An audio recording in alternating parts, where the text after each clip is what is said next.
नमस्कार, मैं हूं अफरोज अंसारी और आप देख रहे हैं हमारे YouTube चैनल को। आज मैं विजिट किया हूं आदित्य कोचिंग सेंटर में और हमारे साथ है पप्पू सर। पप्पू सर, सबसे पहले आपका स्वागत है हमारे चैनल में।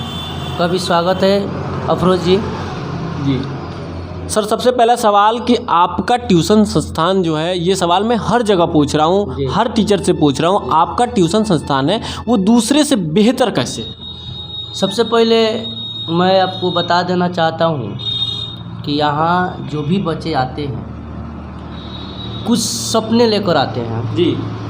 और सपने का सबसे पहला तरीका वो लोग का कारण है कोचिंग संस्थान।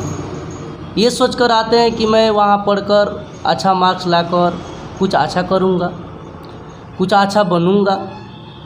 इस तरह से आदमी कहीं ना कहीं बच्चा से रिलेशनशिप करता है, अच्छा बेहतर तरीक़ा से सोचता है, पढ़ाए बेहतर से बेहतर पढ़ाते हैं, बेहतर से बेहतर। अगर मैं छात्र हूँ तो मैं आपके ट्यूशन संस्थान को क्यों चुनूँ?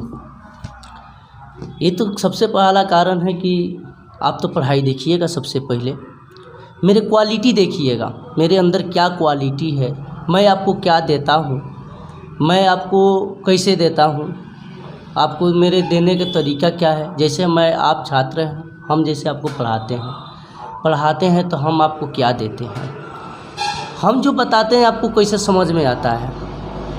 जैसे कि आपको जिस तरीक़ा से समझ आता है, कहीं ना कहीं कोशिश आदमी करता है कि कम समय लेकर बच्चा को अच्छा चीज़ बताया जाए, अच्छे सिस्टम से बताया जाए, ताकि आपको कहीं ना कहीं इस चीज़ से परेशानी ना हो, है कि नहीं है जी। इसके अलावा भी हम जहाँ रूरल एरिया में रहते हैं जी, इस बात से आप कतई इनकार नहीं करेंगे कि पैसा एक बहुत बड़ा फैक्टर है सर, है ना? है सर। तो पैसे की वजह से आपके यहाँ से कभी कोई ऐसा बच्चा हो जो पैसे की वजह से चला गया हो, और जिसके पास पैसा नहीं है, हमारे आस पड़ोस गांव में जो बच्चा पढ़ना चाहता है उसके पास पैसे नहीं है, उसके लिए आपके संस्थान में क्या सुविधा है? एकदम सुविधा है। सबसे पहले मैं तो अपने पर्ची पर ही यहाँ मैं बता देना चाहता हूँ, लिखा हुआ है यहाँ देखिए, गरीब, यहाँ पर गरीब बच्चों के लिए विशेष छूट। ठीक।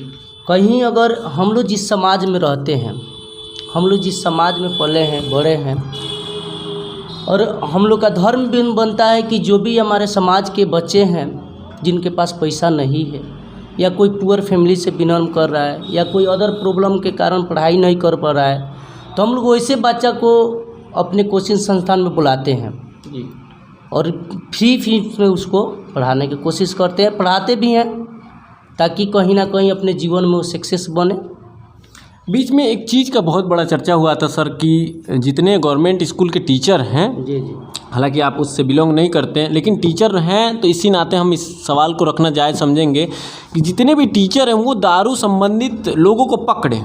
सर, जब ये सब चीज़ें टीचर करने लगेगा तो हमारा समाज कहाँ जाएगा? कब सुधार होगा इस समाज में? जी, ये तो मैं सरकार का ही थोड़ा सा मतलब एथी है। इसमें आपका पक्ष क्या है वो जानना चाहता हूं। पक्ष ये है कि टीचर के ऐसे काम तो देना ही नहीं चाहिए, क्योंकि टीचर जो है समाज का एक बहुत बड़ा बहुमूल्य के समान देखा जाए तो है, क्योंकि वो चाहता है कि हमारे पढ़ाए हुए बच्चा कहीं ना कहीं सक्सेस हो। और देखिए, हम हैं, टीचर हैं, या कोई भी टीचर है, जैसे कोई डीएम बनता है, एसपी बनता है, कोई भी बनता है, तो कहीं ना कहीं टीचर के पास पढ़ता है। और टीचर के पास पढ़ने के मतलब क्या होता है, वो उनके ज्ञान को अपने अंदर लाता है। अगर शिक्षक जो है शराब को खोजना शुरू कर दे, चोर को खोजना शुरू कर दे, फल्ला को खोजना शुरू कर दे, तो शिक्षक वो क्या कब पढ़ाएंगे? ठीक। एक और सवाल पप्पू जी, कि जितने भी गवर्नमेंट स्कूल के टीचर्स हैं, हमारे यहाँ जितने भी ट्यूशन संस्थान चलते हैं, उसमें 70% जो हैं वो सरकारी स्कूल के मास्टर खुद चलाते हैं। तो क्या कारण है? वही मास्टर हैं, सब कुछ वही है, और वो सरकारी स्कूल में पढ़ाते हैं। क्या कारण कि बच्चा सरकारी स्कूल में जाने के बावजूद भी अलग ट्यूशन लेता है? कारण यह है, सबसे पहले मैं बता रहा हूँ अफरोज भाई, कि ये जो है ना सिस्टम, कहीं ना कहीं सिस्टम बहुत दब है। अगर सरकारी स्कूल के टीचर अंदर ये बात नहीं है, क्वालिफ़िकेशन है, अगर वे लोग सभी लोग अपने तरीक़ा से अगर बच्चे को पढ़ाएं तो बच्चा कोई ट्यूशन कोचिंग जाने की ज़रूरत नहीं पड़ेगी। नहीं पड़ेगी। लेकिन ऐसा चीज़ नहीं है। ऐसे हम लोग के जितना भी गवर्नमेंट स्कूल जो है ऐसा नहीं है। सभी टीचर लोग अपने अपने काम में रहते हैं। कहीं बच्चा आता है, कुछ भी होता है, उन लोग के कोई लेन देन नहीं है, जिसके वजह से बच्चा को तो आगे जीवन में बढ़ना है। तो जीवन में बढ़ना है तो अपने जीवन को कैसे मतलब कि जाकर खेल कर कूद को जो पढ़ने वाला बच्चा है वो कैसे बिगाड़ करेगा। ठीक।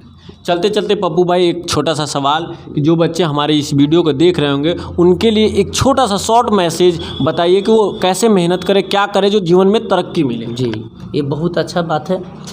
सबसे पहले मैं उन बच्चों को बता देना चाहता हूँ कि कोई भी सिलेबस जो है, किसी भी क्लास का सिलेबस है, हार्ड नहीं है। बस वो अपने दिल से लगन से मेहनत करें और जहाँ तक हो अपने पढ़ाई पर समय दे। देखिए, सबसे पहला बात है कि बच्चा जब तक समय नहीं देगा जब तक क्या पढ़ेगा। अब यहाँ से जैसे कि एग्जाम्पल तौर पर मैं बता रहा हूँ कि कोई बच्चा मेरे कोचिंग में आ रहा है, हम उसको होमवर्क देते हैं और जाता है घर पर बुक रख कर खेलने में, घूमने में, अदर कार्य में अपना समय व्यक्त कर देता है, बिता देता है, तो कल को होकर क्या बना कर लेकर आएगा।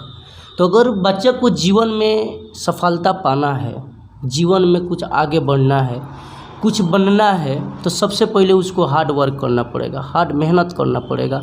अपने पढ़ाई के प्रति उसको लगन से पढ़ाई करना पड़ेगा, जिसके वजह से वो अपने जीवन में सफलता प्राप्त करे।